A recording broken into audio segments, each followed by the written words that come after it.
This week at the zoo, stocks surged 3% higher despite continued tensions with China. Bank stocks led the way up with a 7% gain. Hello and welcome back to the Wall Street Petting Zoo. This is our This Week at the Zoo segment in which we discuss the week's market news and look ahead to the coming week. I'm Christopher Smith. And I'm Robert Coburn. This week, we had a short trading week due to Memorial Day on Monday. At the start of the trading week on Tuesday and Wednesday, the big story was the Great Rotation. The idea is that investors are selling off their overvalued technology stocks and rotating into undervalued banking stocks. The Invesco Equal Weight Banking ETF gained 10% on Monday and Tuesday alone. The bank stocks did sell off a little bit later in the week, but they still had a much stronger week than the technology sector did. Honestly, this move into bank stocks may be a little premature because a lot of people still aren't paying their mortgages, and there are probably still more big corporate bankruptcies in the pipe. One big positive catalyst on Tuesday was an announcement from the pharmaceutical company Merck that they have entered the race to develop a coronavirus vaccine. Lately, we have seen the market shoot upward on any vaccine news, so that just is the latest one, and I'm sure there will be more of those coming in the coming weeks. Better than expected new home sales data helped lift the real estate and banking sectors, which both gained 5% on that news. And meanwhile, investors mostly ignored the bad news on Tuesday, bad trade war headlines, including China buying soybeans from Brazil instead of the US and China weakening its currency against the dollar, which is bad for US exports to China. Despite the Trump administration's assurances that the Phase 1 trade deal is still on track, so far Chinese purchases of US food crops have fallen far short of what was promised under the trade deal. And on Wednesday, Hewlett Packard missed revenue expectations and issued low third quarter guidance due to weaker than expected demand for its 3D printing business. The House of Representatives passed a bill targeting Chinese officials with economic sanctions due to China's crackdown on protesters in Hong Kong. But honestly, the bill doesn't really have teeth, so it probably won't have much effects on markets. On Thursday, Dollar Tree and Papa John's both posted better than expected earnings. Twitter and Facebook stocks dropped, however, as Twitter censored a President Trump tweet. Actually, it just fact checked it, put a little fact check link under it. But Trump started screaming censorship and threatened an executive order and also some new legislation targeting Facebook, Twitter, and other social media companies in order to end their censorship and make them legally liable for censorship of political speech.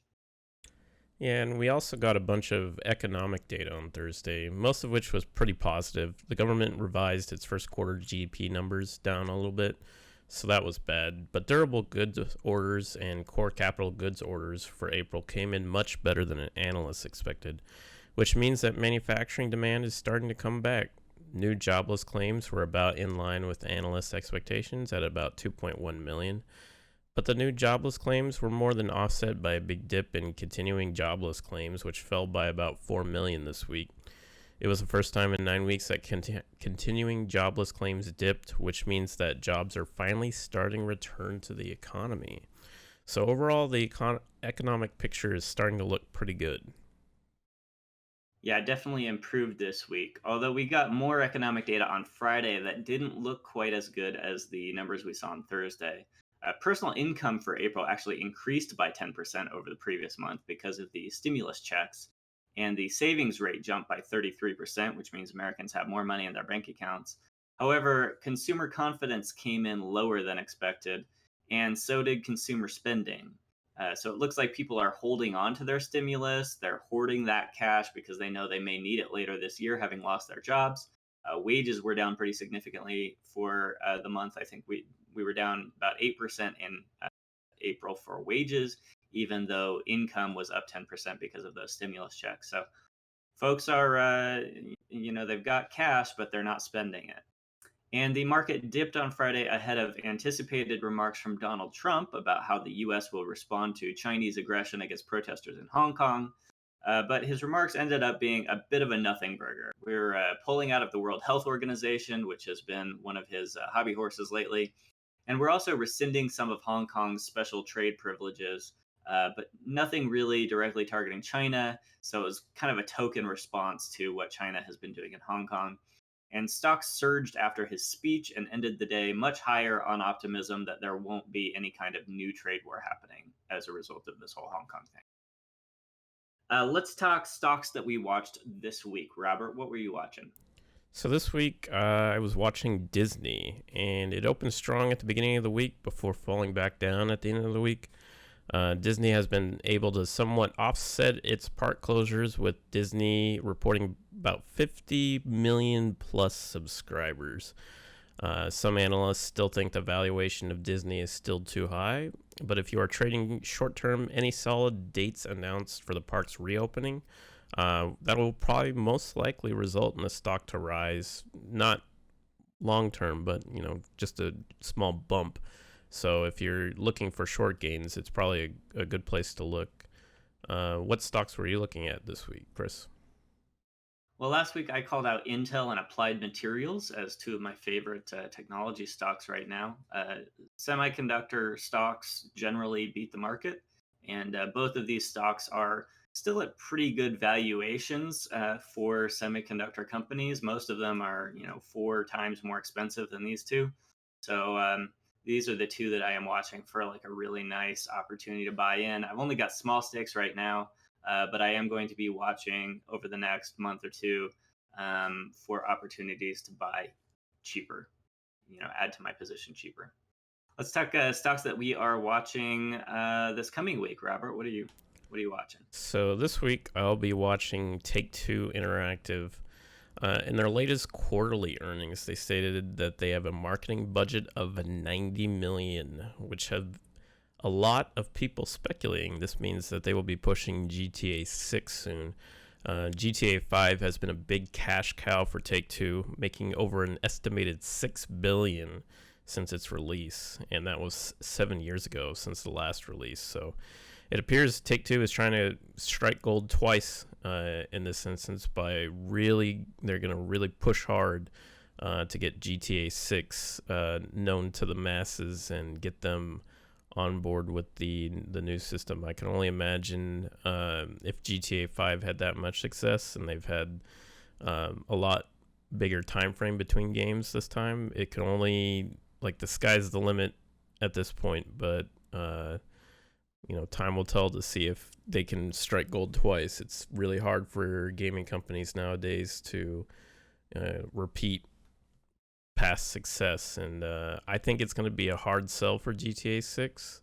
So I'm going to be watching it, not just this week, but I mean over the long term, because any announcements that they make for GTA is definitely going to cause the stock to rise, because just for the success that GTA 5 has had, it's only going to make the stock look that much more lucrative.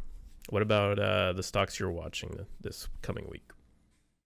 Yeah, I'm going to keep watching Applied Materials and Intel. Intel gained about 1% last week, and Applied Materials gained about 3%. They've been on, pretty steady climb over the last several months. We are now at the end of May, and it used to be that like November through May was the strong season, and then the saying that everybody followed was sell in May and go away until November, then you buy back in. That has changed a little bit over the last couple decades. Now the strong season tends to be sort of October to June, and June tends to be a really good month for technology stocks in particular. So I expect that the semiconductor stocks will continue to outperform for the next month or so, but I'm keeping my stake low because we are at the end of that strong season now. Yeah. And going into July through September, I expect, significant weakening in these stocks and then opportunities to buy in.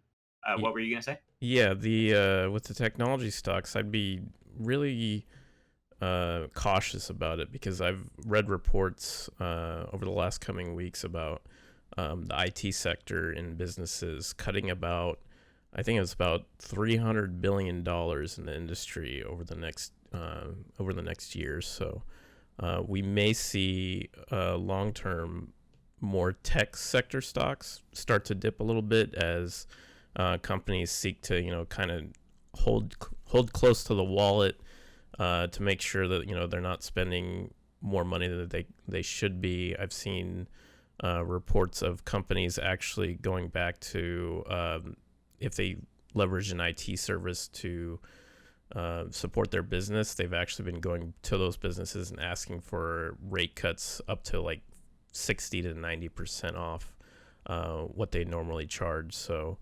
the tech sector stocks I'm kind of worried about long term. Short term, I'm sure they'll outperform really well, but long term, the next year may be a little fuzzy.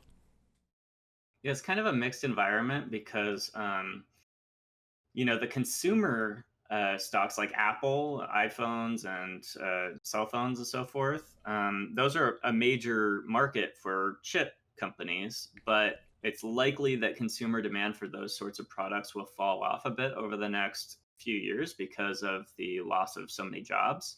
People have lost a lot of income, and so they're probably not going to be buying as many cell phones.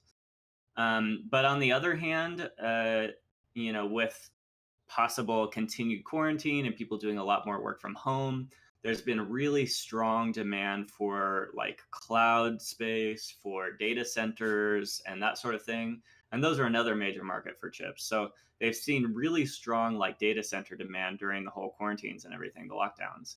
And that may offset some of what they lose in the consumer, device sector. So kind of hard to tell what's going to shape up with chip companies. I know that they've certainly been laying people off in a lot of the tech companies, but that's not necessarily a bad thing for earnings. Like that might suggest that they're bringing in less revenue and they're trying to cut costs, but their earnings may still be fine. So it'll be interesting to see what happens with the tech. I don't think we have a clear picture yet what tech is going to look like for the next couple of years, but I still probably during the seasonal weakness this summer will add to my tech positions. The other thing that I'm watching this week is silver. Silver is probably going to move lower this week because the dollar is at kind of a support level, and so I would expect that as the dollar strengthens, silver will weaken. But I'm still bullish on silver long term, so I'm going to be looking for an opportunity to add to my position at a lower price this week and next week. So that's the other one that I'm watching. And especially as we go into the weak season for stocks, I suspect that those metals will do well. So, all right, folks, if you heard anything useful on the podcast this week, please hit us up on YouTube. You can comment and let us know what you thought. You can like and share to your friends. Follow us on Twitter and share our Twitter posts. We post regular updates on all the important market news throughout the week. And we also have a Facebook page where we post our weekly videos. So if you want to just follow the podcast on Facebook, that's a good way to get our weekly videos as we post them. And we also have a referral link underneath the YouTube video, which leads to Webull. And if you open a Webull account and deposit $100, you get a couple free stocks. We also get a couple free stocks, and that helps support the podcast. Thanks so much, folks, for your support for the podcast. We don't do any marketing, so it's all word of mouth, and we couldn't do it without you. We will see you at the zoo next week. See you.